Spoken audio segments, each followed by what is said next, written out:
Bring it up a Good little bit. morning, everyone. It's the 14th of November, 2025, 6 a.m.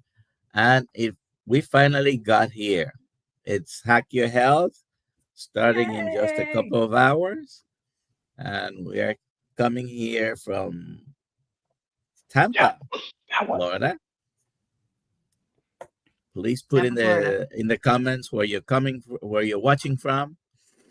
Also put a hashtag KMT for a chance. What are we giving away today, Alia? So we're going to give away a T-shirt. However, Okay. sometimes Come people on. request something else so they can get another gift if they cannot get a T-shirt, and that's fine. Like a book or a hat, and that's fine. So, And good morning, everyone. I'm coming here from the Hack Your Health Retreat House with Meat Stock, my good friend Scott Everson, and we're talking healing for all of our brothers and sisters. I know Lisa's here, Wiedemann, Lauren Knight Hughes, Angela Lero, Terry. Who else? Oh, Maria. We got amazing Maria Emmerich. We have amazing people down here. We're talking keto, carnivore, faith, fasting, fitness, and what are we talking about today, Dr. Nelson? Well, we might have a guest coming in. I don't know what's happening. If Well, not, we're going to be talking about anything that you guys. anything anything and everything. and everything. And I had a really great trip yesterday. Actually, just got her pilot's license, which is great. And so Mike was the pilot, and Aw, Ashley was the co-pilot. awesome. Corley and I were in the back. We dropped him off in Columbia, South Carolina, to work from home for a week or two and hang out with his wife for Thanksgiving.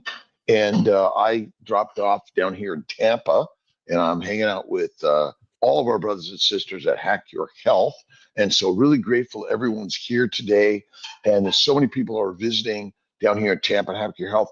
There are still tickets for Hack Your Health, I imagine. So, even if you can't come to the dinner tonight with us, but I'm at the dinner tonight with Kills Mighty Tribe. And then tomorrow night, it's Healing Humanity. And then there's another dinner with Lisa Wiedemann on a Sunday night at the retreat house. So I think everyone's invited. Uh-oh, I just got myself in trouble. I have to Because ask Dr. Scott. Filson always invites everyone. Well, if You know, if last Bear Volume, Dr. we lost Nelson. Dr. No, Nelson. hold on. Dr. no, Nelson. yes, And I muted myself. I'm saying I'm sure if you're near Tampa and you didn't buy a ticket for tonight for our dinner, if you show up to Terra Gaucha, they have we other will. tables. You can I just bet. walk over to the room. And just say you're part of Kilt's Mighty Tribe. And again, like I'm a member of Steak and Butter Gal. I'm a member of Ken Berry's group, of Anthony Chafee's group, Sean Baker's group, Lisa Wiedemann's group, Jenny Minute. I'm a part of all groups, by the way, right? And Scott and I were just talking about really the thing that is the most important is our communities. And they're infinite communities. And they're tribes, right? Gangs are tribal. Hopefully, we're more tribal, not gang-like. Mm-hmm. We get to hang out with all the tribes today, We tomorrow, are, and Sunday. yeah, absolutely. And Lewis says everyone's invited. I saw that out there. Oh, and our brother Mitch, old guy carnivore, is at 9. I wonder if we want to get who's going to pick up Mitch and bring him. I got a hotel room, but if not this one, we're gonna get. It's a 3-hour trek to about 3 hours from Tampa. Nice. And Rumor has it that Rick Rodriguez, Charger Mopar, is here in Tampa. oh no, What? no. And we're gonna go on with Mitch this morning and listen to Mitch at some point. And wherever you're at, we're brothers and sisters. And do we have challenges, troubles, and do we get a little grouchy as in our 60s and 70s and maybe 80s? We have all kinds of troubles. Mine is up already. We love you, Nelly. Don't listen to him. Well, that's why I have faith in God, whether it's Jesus, Muhammad, Moses, Abraham, Buddha, Lao Tse, I don't care, Nelly. You have a leg to stand on, but you have a cross to bear, and you have strength in the word and the way, and that's what we're all here to do together. And by eating meat, oh my God, it's the masterful meal for all of us. And again, everyone's a carnivore, essentially. Okay, sometimes you go off the track once in a while and you have some zucchini. Don't lose your shirt over it, right? I think we convinced. She may have just been polite, but I think we may have convinced our waiter last night. I think we did. To give it a try. I mean, she used to be vegan, vegetarian, got sick, so she started eating meat again, and she works at a steakhouse. So that only makes sense. I had leather for dinner last night. It was overcooked steak, but it was blackened, and so I kind of I cut it up on a cutting board. Scott, the team, made it yesterday, and I got in late last night. And Lisa Wiedemann and I were just like, so we polished it off, and it was so good. And we put some of Scott Everson's new salt, which is really great, by the way. And so we're going to put this on the Kilts Health Marketplace, along with, I haven't tried he's got these new electrolytes. We have electrolytes too, by the way. And there's going to be a competition. We love competition, by the way. We love competition. It's like, what's the best? We all are, right? But the most important part is, judge not lest he be judged. Do something, and we're learning from others. Now I'm going to take his products, and I'm going to learn how to make a better product. Now we're going to sell it online. He's got grapefruit, and he's going to be. Are you selling these at the convention center today? So you could buy that. You could buy. Can people? Oh, and I'm bringing some Kilts cups to the convention today, and everyone's welcome to come by and be part of the true team. Come here, my brother. We got to get Scotty in here. This is like we love meat Scott. stuff. Well, it's good to be on. Hold on a second. I got to turn this.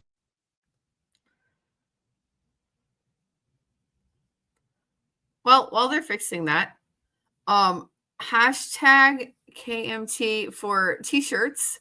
Come visit us at the booth. We have all sorts of t-shirts and prizes.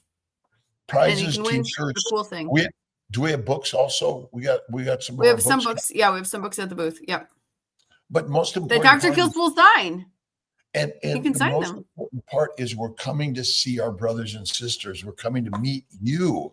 And the whole truth here is that we're all a family. And this amazing family is so critical. And we were kind of talking about that. We feel better when we're connected with our brothers and sisters. Again, just watching and listening and learning from each other. I mean, George, good enough for you. I mean, he's a troublemaker, but we love the dude. Rick, right? Oh, okay. Now Nelson. I mean, Alia. Yes. Please send the link again to Natasha. She's in the wrong room. She's been waiting there for a while. Oh, okay. Okay, I don't know how that happened. Thank you. Can you guys hear me? Yes. Yes. Yeah. Okay. And we're live. We're live. We are live. We're live. Where's it Memorex? I mean, does Memorex even matter anymore? I was saying, so speaking of community, I was saying to Dr. Kilts, I host like the Meat Stock event, and I do retreats like this. And, I've been very sick again recently, but every time I do this, so we were in Montreal 2 weeks ago together with, we had Bella and Mary Ruddock and Lisa and some other really amazing people. And it's miraculous just how I feel so much better when I'm with people, you know? I got my 2 kids, but you can't really have much of a conversation with a 4-year-old. Well, you can, but it's different. fantastical because it's fantasy. And I think what we're doing here is like our brother Bill. Bill's not ready to fly. Oh my God, we are still with Bill wherever he is in the world. And flying on an airplane kind of is insane a little bit. Yeah. The whole reason why all this technology is created, it's not created just for money. We created this so we could be closer together in this weird modern world that we live in. Does money grow on trees? It does. Does it rain down? It does, because money is made in the mind, and money is simply the energy that allows us to hang out together. Because money in the bank has very little value. It must be used and moved and invested in life, and that's what this is all about, right? It's all investing. Absolutely. Well, you guys got to. This is the nicest man on the entire planet. And I think everyone should just give a virtual applause to Dr. Kiltz, because he is the ultimate connector. And I've never met anybody with a passion for people. So love Dr. Kiltz. Oh, okay. And we do not. Our brother Rick is one of the wealthiest men I know, by the way, because the dude doesn't chase the dollar, he is the dollar, meaning he has more value every day for each and every one of us. It's an investment in life. All right. Great. Good morning, Natasha. Good morning.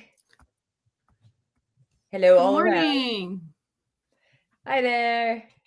Are you going to see us today at our booth? I wish, but I'm in Canada right now. So unless you guys have a jet in the water, I would love to. We'll send Dr. Kiltz to go get you. I'll have a steak ready. Snack. I got butter. Well, thank you for being here. Sorry for the technical difficulties. No worries. That was my bad. I had an old link. We're going to be talking to Natasha in a second, but go ahead and put questions in the chat if you have any for her. And let's go ahead and talk a little bit, Natasha. First of all, you've been with us a couple of times, but just in case there are people here who don't know who you are, tell us who you are and what you do and how you eat and what benefits has that brought you. All right. Awesome loaded question. I like it. So hello again, everyone. My name is Natasha Vaz. I originally went to school, started my education in 2008 as a CMP, Certified Nutritional Practitioner. I moved to the beautiful province of British Columbia in 2010. And I now live on Vancouver Island, Big Island, as west as you can go in Canada. And I'm about halfway up this very big island in a beautiful town called Campbell River, which is above the 50th parallel and also known as the salmon capital of the world. And I say salmon, and of course, Dr. Kiltz jumps back in. And I love Vancouver Island. I love all that area. That's my favorite spaces. It's so beautiful up here. I on my way driving home this evening, I had to honk at a white-tailed deer to get out of the road. And it happens all of the time. Like, we have deer here, we have moose. I'm in the same area with cougars and bears. And, when you have healthy environments, that's where the big predators come out. So I've been working as a one-on-one type nutritionist. My biggest thing is doing custom 90-day programs because as you all know, healthy is a lifestyle. And even if I had a crystal ball, I don't think I could understand everything about people's lifestyle in an intake session or two. But I try. And so part of my job is to help people figure out what healthy looks like for them. And one of the big things that I come back to is what were humans doing when we were the healthiest? And, we have all of these fossil records to show that, we had these huge brains, these huge teeth up until a certain point. And then, the growth curve started to change, started to go the other direction. And that had always really fascinated me as a nutritionist, because it's like, okay, what is the simplest like root cause of things? And that always fascinated me. And in 2018, I started working for a functional neurologist, and he was the first one to really start to teach me about keto diets and its therapeutic uses. Not the fad diet that some, not all, probably not a lot of people here. Some people think of it as just like, a fad diet to lose weight, not really realizing that this is, an ancient mechanism, and we wouldn't be here if our ancestors couldn't do keto and fasting. We are the descendants of the ones who made it, with the thrifty genes. So he really got me kind of seeing how it could work really well for concussions. We dealt with a lot of concussions, vestibular disorders, things like that.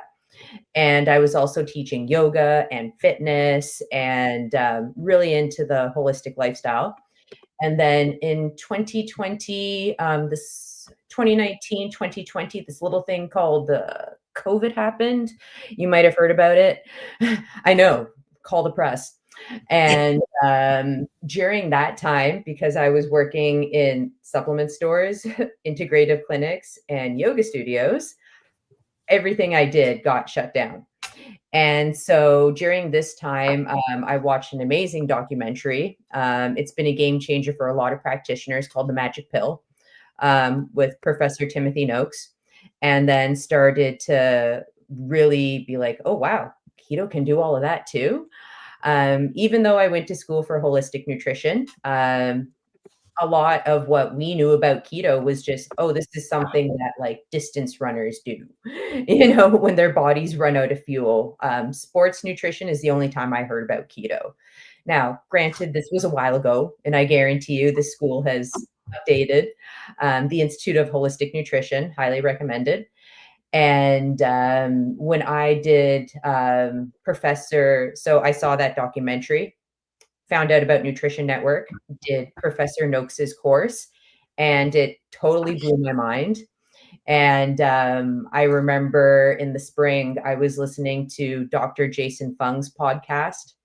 And during then is when I heard about his fasting method and his intensive dietary management program. And we're both from Toronto, so that really rang a bell. And that was when I was like, this is it, like this is what I need to be doing. This is how I need to run my practice. I was so inspired. I pulled over on the side of the road, and it's this major road called Marine Drive that goes all through West Vancouver.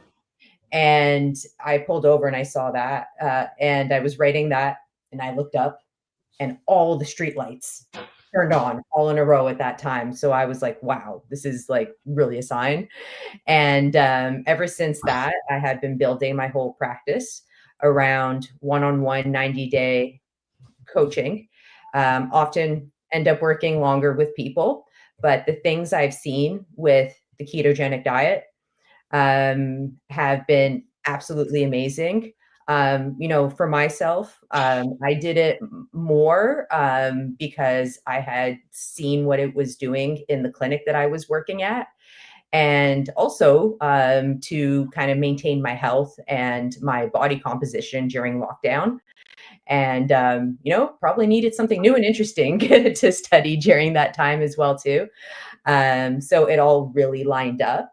And so I have for me, I did it a lot for preventative reasons. Like I had a lot of rosacea growing up, acne, a little bit overweight, always, trying to lose that 20 pounds for 20 years type things. And also, there was a lot of issues in my family that I saw like, oh, I don't want that to be me. And so that kind of started me more down the ketogenic journey. And I would now kind of identify as a cyclical carnivore. And the reason I put it that way is to me, keto is always first. And I find, based on my cycle, which I've really been getting into a lot with the work of, Dr. Mindy Peltz, really, really like her work. And there are times where, like, you know what, all I want is meat and one meal a day. And I will go with that. But then I find other times in my cycle, I'm like, maybe I want chicken around lunchtime and fish around dinner time. And so, my body's wanting like more protein, maybe slightly higher blood sugar from more protein, less fat, and having more meals through the day. And I also find that on a monthly cycle, but also on a yearly cycle, I do find I tend more to wanting just to eat like really simple meats as well too, soups and stews, and doing a lot more fasting and focusing on rest. And my practice involves a lot of women. I would have to say that 80% of my practice right now is womenopause or periwomenopause. And it's just been so rewarding. My youngest client has been 21 and my oldest is 87. She's really happy to be down 45 pounds in 10 months and having better hearing, having better body composition, feeling like she could stay in her 3-story house and do all the gardening on the wet coast where we live. It rains a lot here. I mean, a lot, but it's better than snow. I've had enough snow in my life.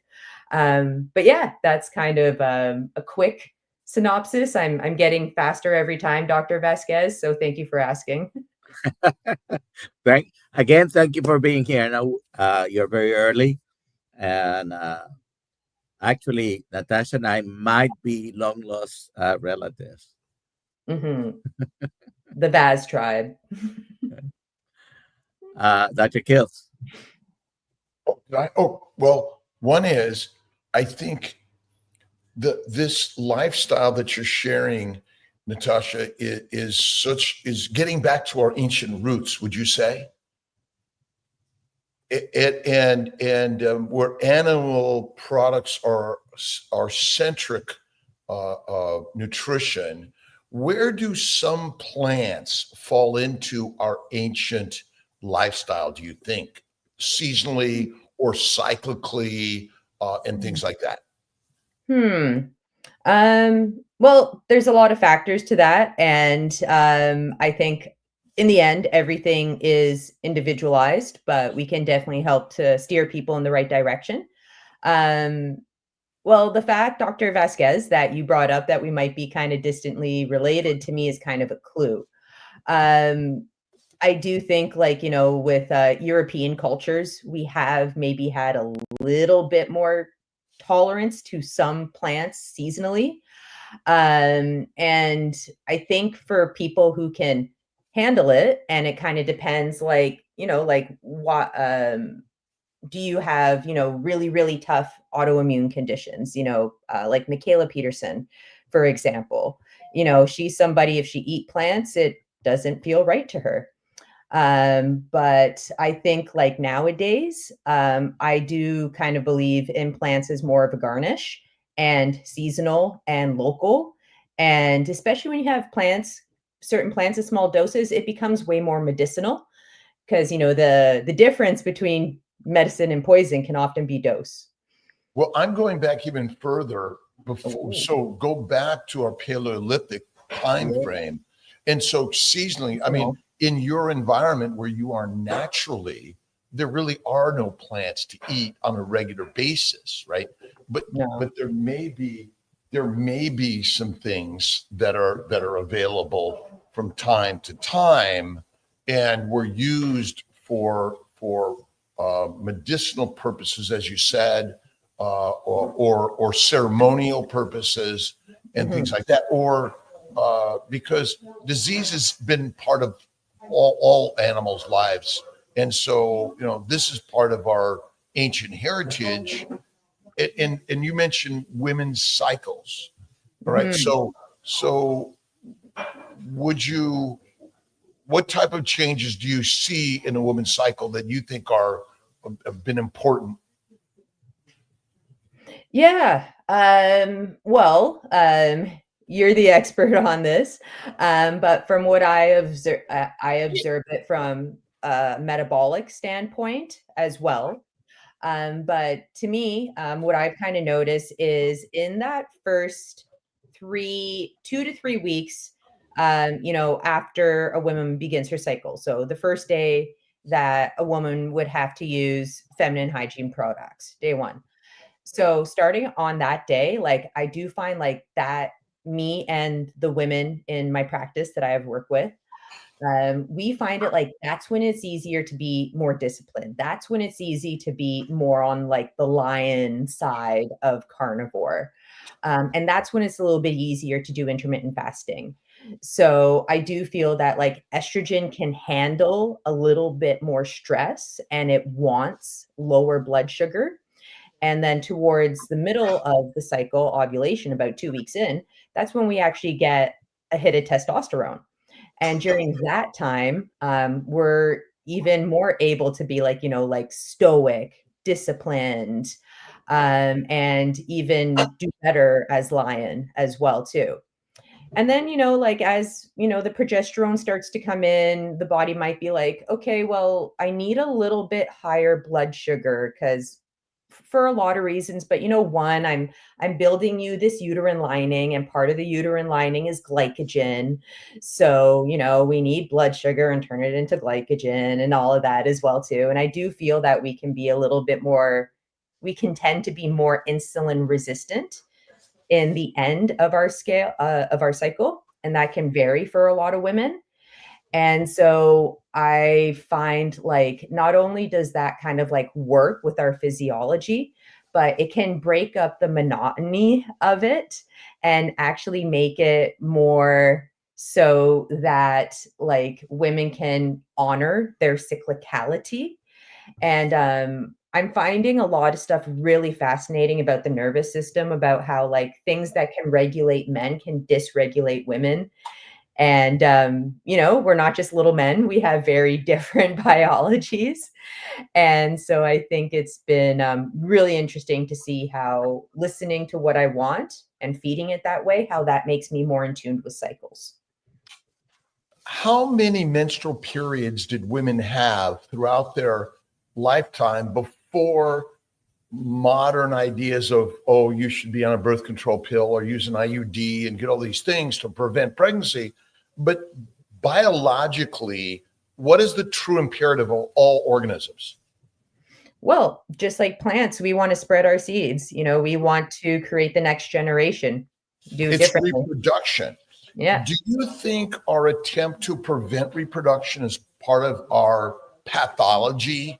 And in essence, again, a menstrual cycle is a sign of fertility, and we're fighting our true nature.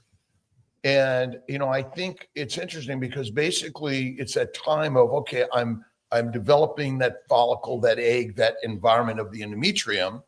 And then post-ovulation, progesterone rises and says, okay, you've got an egg and a sperm coming together in an embryo. Get fat, really bring on the carbs, the calories, in order to build fat, in order to be prepared for that pregnancy. But it doesn't happen. And then we're taking all these birth control pills and all these methods to prevent something. Does nature want you to prevent it? No, those parts are there for a reason. And so we have a massively manipulated I always say our physiology and biology are I mean, our biology, men and women, all human, are the same, but the physiology is changing depending on the cyclicity. But it changes for men too, depending of our environment, because ultimately, if you think about it, is what is our job is reproduction, and we're kind of failing at that. Yeah, it doesn't seem to be like, the top priority, like 3 meals a day and going to work 9 to 5 every day. And that's not conducive to cyclicality. And so what are you finding in the women you're caring for, in their biggest issues, and the biggest thing that you're finding is the biggest bang for the buck, for the benefits for them in this lifestyle? Very generalized in a sense. Now you're talking specifically carnivore as our real lifestyle. Well, I love making the distinction between keto and carnivore. And, I'm sure a lot of your group knows that, keto is a metabolic state, and carnivore generally will put you in that ketogenic state, unless you're doing, lean carnivore, or there are other, hormonal factors going on. So for the women that I have been teaching this for, like, one of the biggest things has been like food freedom. They're like, I spend way less time thinking about food, preparing food, planning food, and they start to be able to like enjoy the forbidden fat. Like, oh God, like, like I haven't, I always pick like chicken breasts and fat-free yogurt. And then I'll be like, okay, why? And they're like, because we were told to. I'm like, who told you? And then they're like, well, they did. I'm like, well, who are they? Like, so that kind of like really kind of making them like question what they've been told. And once they clear that clutter, they kind of start to realize like, oh, okay, my instincts and what I've been wanting to eat and what like my mother and my grandmother told me to eat, like that was an old wives' tale. Like that was true. And so they do start to feel really, really empowered. And, like one of the biggest bangs for the buck is when I actually make that keto switch with them. That's what I like to call it, a metabolic switch. And once I actually make that change with them, they're like, oh my God, I can focus. I'm not thinking about food all the time. And when I do think about food, I can, put it on the back burner, like my time and what I want to do is the priority now. And so like the keto combined with intermittent fasting and simplicity, I feel is one of the biggest benefits to the lifestyle. And that's what a lot of my clients also repeat as well too. In our ancient environments, today we can pretty much order and ask for anything we want. Yeah. But in our ancient environment, could you say, hey, my period's coming or I'm ovulating, I need this today? It exists because you're focused on hunting, and I'll throw in the gathering because we claim that. I don't know if that's true or not, but we're survival, right? And so, you didn't have a delivery boy, guy, gal, or whatever it is, delivering you food whenever you want and whatever you want in a cupboard. It was like, okay, most of our time was probably a feast or mostly famine. Right. And, hunting and gathering was our constant. And so we're claiming these ideas of, well, if you're on this time of your cycle or that time of your cycle, but that isn't our existence in our evolution, is it? Well, like that wasn't how it started, and I do kind of feel like a lot of what we are trying to do is to get back to that physiology, to that primal blueprint. And, so like kind of nowadays, like, yes, we have that variety. And so like, I do kind of like to be like, okay, like, what can we do with today's food to heal ourselves, to get back to how we were before? Because ideally it would be great to just eat the same thing all the year round. If you think about it logistically, like, when we, to think about to go to your local grocery store, how long would that taken to walk there? Now we just get in the car and drive. So we have all these conveniences, but has that made life better? I don't know. I mean, we didn't suddenly decide to grow plants and eat them and stay in one place. We probably evolved for thousands, hundreds of thousands of years or more. First, we figured out that, we want to follow the herds and hunt and kill and eat and use all their products as our living implements. You got us, Natasha? Yes. Okay. Everyone.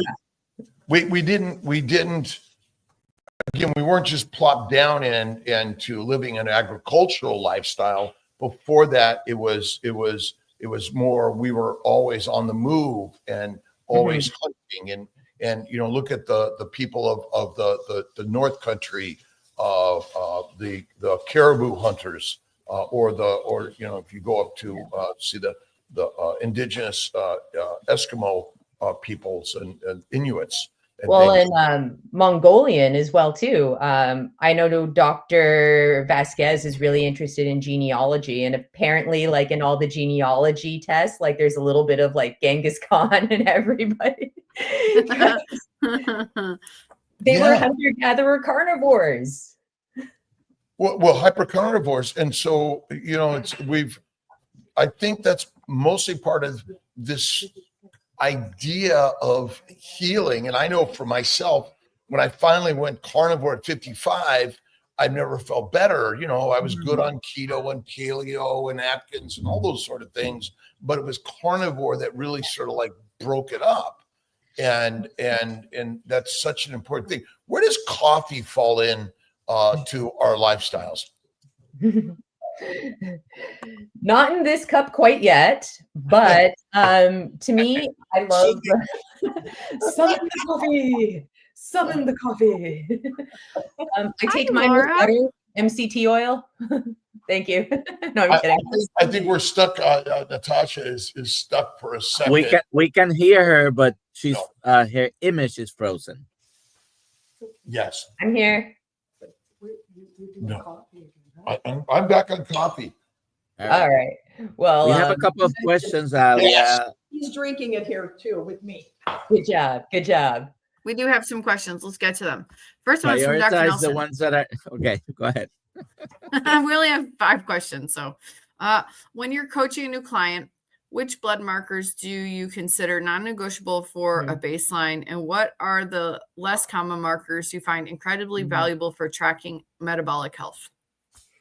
Nice. Fasting insulin, fasting blood sugar, HbA1c,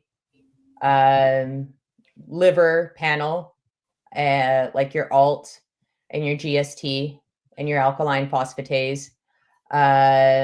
Those could be optional. It would kind of, I might modify kind of based on what I know from their intake and health history. Also cholesterol, but I'm a big fan of the subfractionated lipid panels now. Like, I don't believe that's something that an organ, which is called liver, makes would be bad for people. So I'm very interested, like, with like heart health, like when they talk about like, the plaque in the arteries, I more see the cholesterol as the fireman, not the arsonist. Like, why did it have to go there and placate? Why would it do that? So I like to know a little bit more about the cholesterol. And I think homocysteine is also a great one to see, ApoB. So that one tends to be like the more common ones. I do generally pretty much always end up asking for a B12 and a D3 and a ferritin as well too. With the vitamin D, I live in the Pacific Northwest. We have Seattle type weather. So half of the year we don't have a lot of sun. That's okay because we get more melatonin instead. So to me, those are some really important ones. And pretty much all the women that I have done is I have seen is about 50% of them. Sorry, I'm going to say 90% have never been tested for Hashimoto's. And out of the ones that I refer to get the testing done for Hashimoto's, 60% so far have come back positive to Hashimoto's, and they never knew they had this their whole life. So for me, it really, especially when they get that, when I explain to them Hashimoto's and they see that positive reading, I find like it can help a little bit with compliance, because it's like, okay, that piece of bread is not just spiking your blood sugar. It's not just giving you SIBO and SIFO. It's literally starting to, there could be like no repairing this after a certain point. So yeah, those are some of the labs I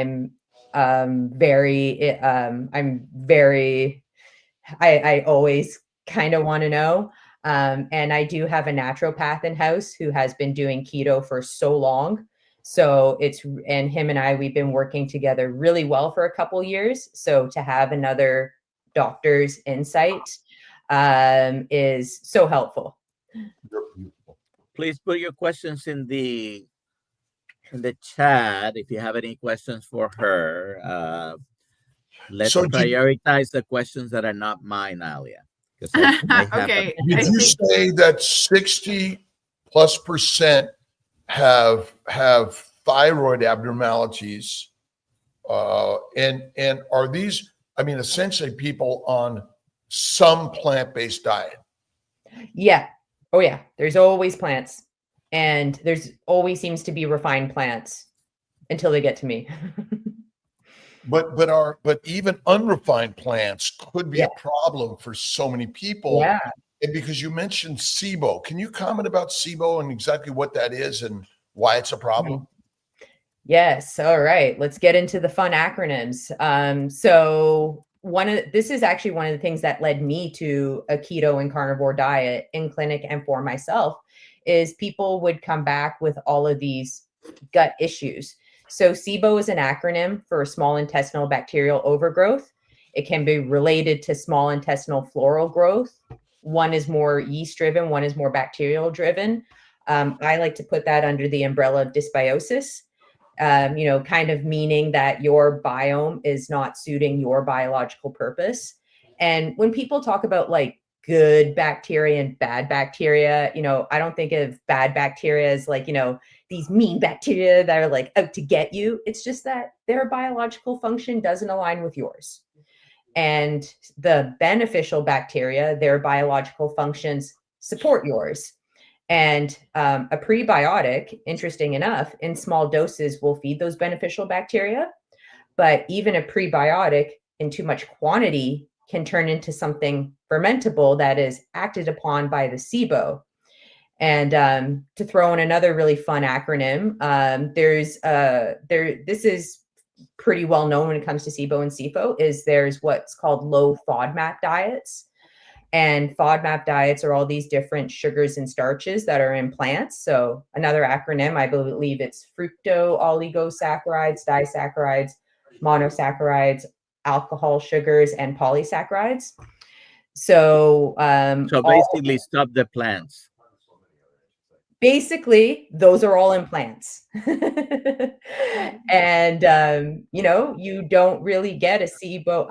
I haven't really seen a problematic SIBO-SIFO situation on a carnivore diet. And I have not seen a single person not improve on a keto, even better on carnivore.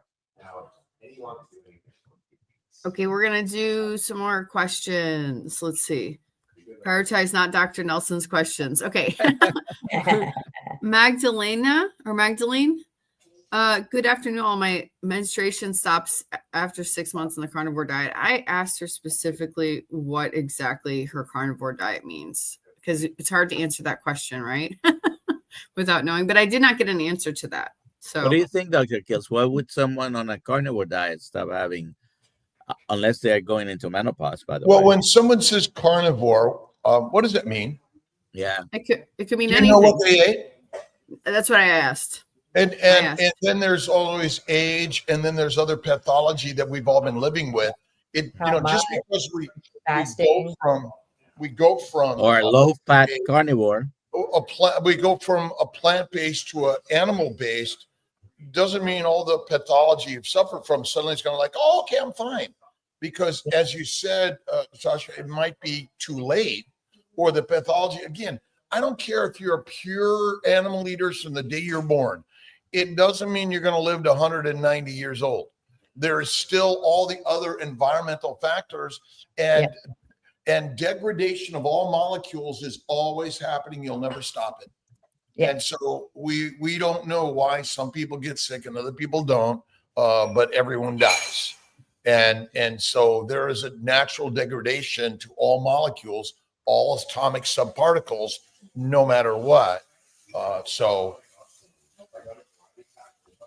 Yeah. Well, and also, like we have to make space for the next generation. Imagine if every one of your ancestors was still here. Yeah, you wouldn't even have space to go and walk to get to them. This is true. Frank J. Calabrese asks, Natasha, earlier you mentioned protein equals sugar if not enough fat, or did I misunderstood? Maybe that's why my AB1 A1C. A1C goes up. Okay, so think about it. All molecules of all living life is made from sugar first. And remember, amino acids are either ketogenic or glucogenic, and deoxyribose and ribose are all sugars. And CO2 plus H2O and sunlight makes sugar first before it makes every other molecule of an organ, of a living organ, a living cell. And so basically protein does equal sugar. Biochemically. Amino acids are all, because amino acids and sugars go to the liver where insulin converts them mostly to fat, because if you don't have fat, you're effed. Fertilizer or food fast. Yeah. And also I remember the context when I was answering that. It's more, I would say, like it equals blood sugar, because carbohydrates and protein can raise your insulin, and then your body can turn anything into a carbohydrate, which is why we may not necessarily have to eat them.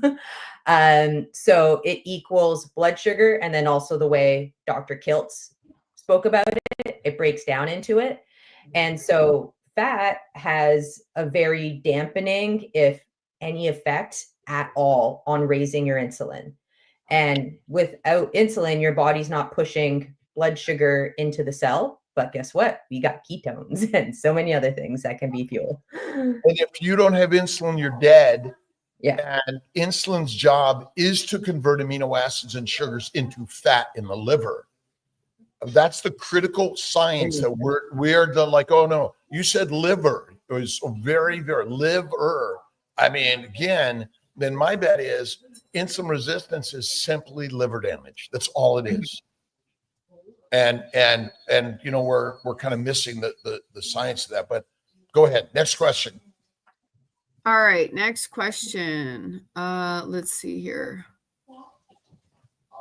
I'll answer this question. Esparza 87. For anyone, I know Dr. Kiltz is going to yell at me for following numbers, but who can I send my blood work results to properly interpret them in a carnivore context? Dr. Nelson. Do a coaching call with Dr. Nelson, and he will properly interpret your numbers. And Kiltz Health coaches are going to be part of that in order to grow the community like Natasha, because it's the PNWmetabolic.com. What's PNW? I should know it. I apologize. Pacific Northwest Metabolic Health. And individual counseling, coaching, because ultimately, would you say just the coaching alone, Natasha, is the biggest value for people? That's where the work really begins. We're relational beings. You know, if there was a magic pill, if there was a magic podcast, if there was a magic book, it would have been written, and we would all be healthy, and we wouldn't be having this conversation right now. And doctors in general, the Western medical system, is that coaching or is that collusion? Coercion, sales, yeah. I mean, honestly, I have friends who are medical doctors, veterinarians, all types.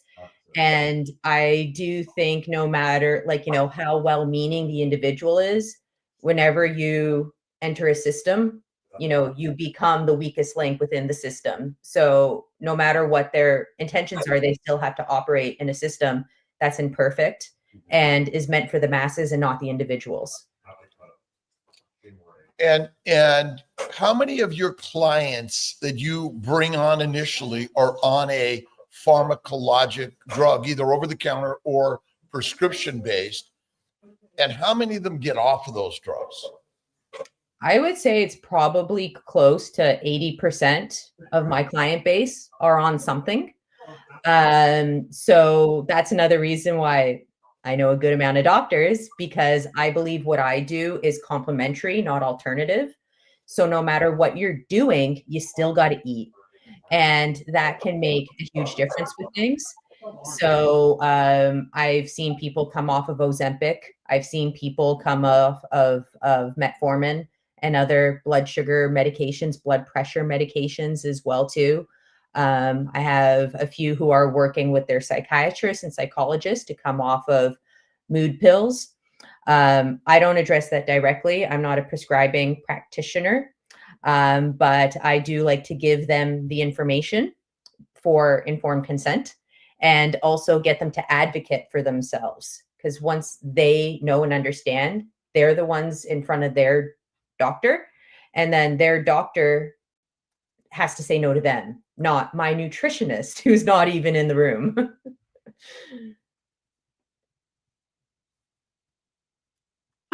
I have a question. Oh, let me do my question. We'll get back to Dr. Nelson's questions.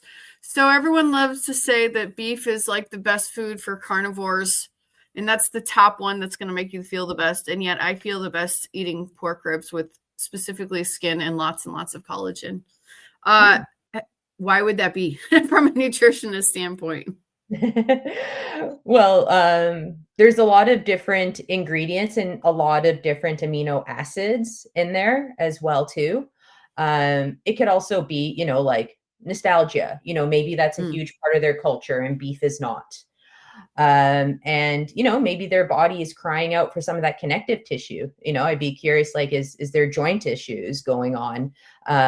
Is there like healing, scarring, repairing? That's all of the above. Yeah.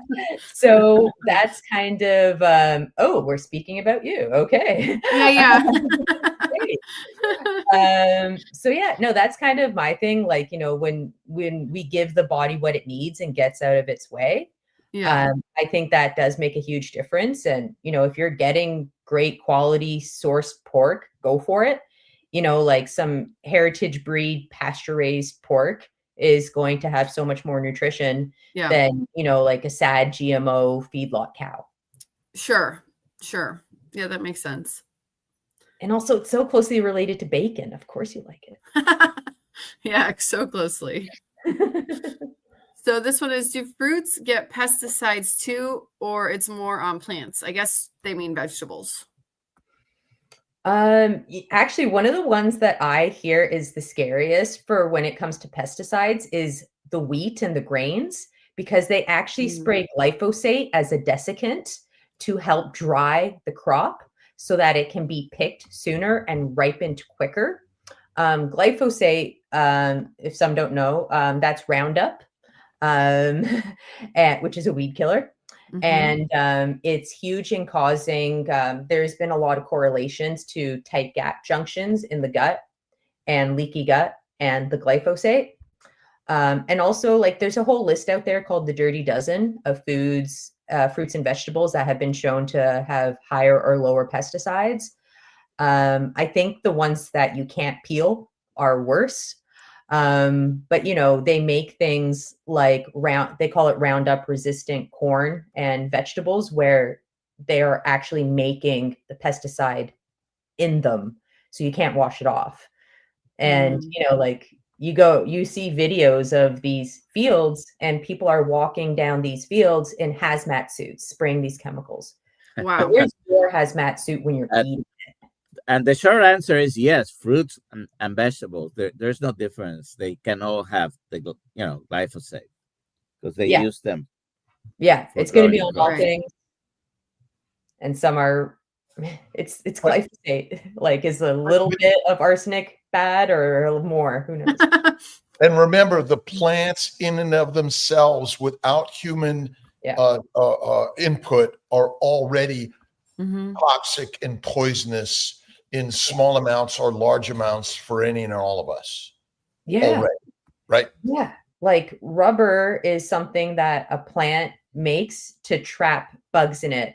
Caffeine was actually meant to fry the brains of little bugs that try to eat it, but we're big bugs, so it doesn't, fry our brains right away. So yeah, so much to that, but that's a very good point. They want to live just like us, and their defenses are chemicals because they can't run, they can't hide, they can't bite. So they have to use chemistry. That's why so much, medications, chemicals, medicines, all come from plants because they're master chemists. But you also have a full pharmacy in here and here. You can make so much of what you need when you give your body the right conditions. Awesome. I just want to shout out Roxanne Friend. Congratulations. Email me, Alia at drkiltz.com, and we'll get you your giveaway. There you go. Congrats. Go ahead. Yes.